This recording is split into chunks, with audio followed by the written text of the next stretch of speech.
તો અત્યારે હવે આપણે આવી ગયા છીએ વરામબાગ એન્ડ નર્સરી જે યુનિટ 1 જે છે તે યુનિટ 1 માં આપણે આવ્યા છીએ અને અહીંયા જોઈશું કે શું શું ખાસ છે અહીંયા.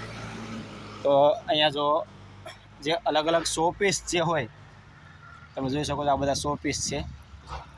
તો અરે વાહ, જો અહીંયા અલગ અલગ શેપથી જે તમે શેપ કટિંગ કર્યા છે. તો જો અહીંયા આ 786 લખેલું છે, અહીંયા આ સસલાનો આકાર જે છે એ કટ કરેલો છે.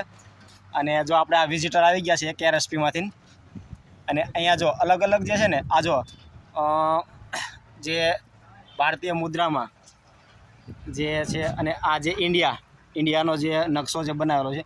તો અહીંયા જે તમે અલગ અલગ જે છે આ રીતના તમે શેપ આપી અને બની શકો. બધા જે છે ને એકદમ બધા કંઈક અલગ જ હટકે જ બધા જે પ્લાન્ટ છે. જો અહીંયા તમે આનું રૂટ જોઈ શકો છો, તો બહુ કંઈક અલગ રીતના જે બનાવેલું છે. અને આ જો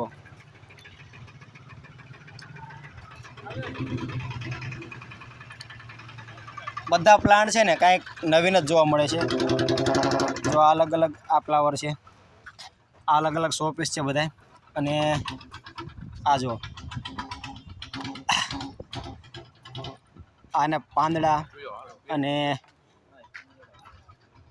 આ જો મને પહેલાં એમ થયું કે આ ફ્લાવર છે, પણ ઓલરેડી આ પત્તાનો કલર જ આ રીતનો છે. અને આ જો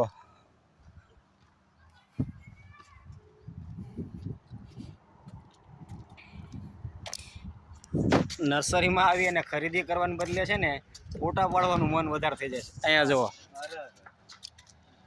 એ આ 12 માસી જે છે એને પણ જો કેટલી સરસ ગોઠવી છે.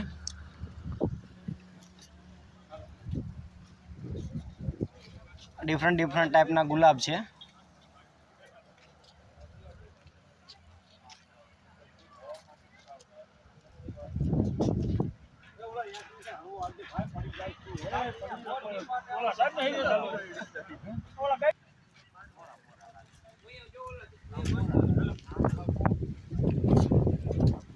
તો ડિફરન્ટ ટાઈપના ઘણા બધા ફૂલ છોડ જે છે અહીંયા આ ડિપાર્ટમેન્ટમાં મોસ્ટ ઓફ બધા જે શો પીસ જે છે એ રાખેલા છે. અહીંયા બધા ફ્લાવર પ્લાન્ટ છે.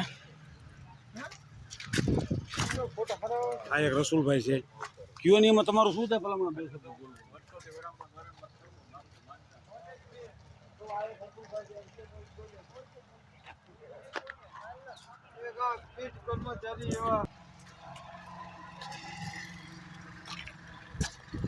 તો જનરલી આ જે ડિપાર્ટમેન્ટ છે ને એમાં બધા જે શો પીસ ટાઈપના જે છોડ છે એ વધારે છે.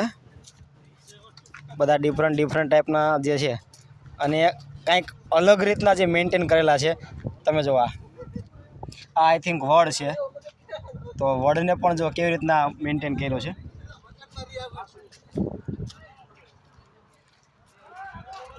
ટૂંકમાં આ બનાવવા પાછળ જે મહેનત જે છે એ પણ ઘણી બધી થતી હોય છે. અને ક્યારેય પણ આવો તો 1 થી 2:30 છે ને નર્સરી બંધ રહેશે, એ રીતનો ટાઈમ સિલેક્ટ કરીને આવવું. તો જો આ KRSPમાંથી બધા જે મિત્રો જે છે એ નર્સરીની મુલાકાતે આવ્યા હતા, અને આપણે કોકને પૂછશું કે નર્સરીની મુલાકાત કરીને કેવું લાગ્યું. અશુભાઈ, બહુ સરસ, તમને મજા આવે? બઢિયા મજા આવે, બહુ મજા આવી. બઢિયા. તો અહીંયા માંગરોળ મેટ્રો હાઈવે ટચ જે છે નર્સરી, માંગરોળ આવો તો એકવાર મુલાકાત અવશ્ય લેજો.